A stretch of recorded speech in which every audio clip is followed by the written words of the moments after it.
ದೇಶಕ್ಕೆ ಯೋಧ, ನಾಡಿಗೆ ರೈತ, ಬಾಳಿಗೆ ಗುರು ಒಬ್ಬ ತಾನೆ.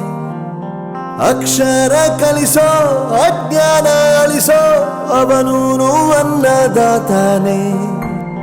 ತಪ್ಪು ಸರಿಯ ತಿದ್ದಿ ತಿಳಿ ಹೇಳಿ ಸಮಬುದ್ಧಿ ನಮ್ಮ ಚಿತ್ತ ಶುದ್ಧಿಯಾಗೋ ಹಾದಿ. ಎಷ್ಟೇ ದೂರ ಹೋದ್ರೂ ಮರಿಬೇಡ ನಿನ್ನ ಬೇರು, ನಿನ್ನ ಸಾಧನೆಗೆಲ್ಲ ಇದುವೇ ಆದಿ. ಪಾಠಶಾಲಾ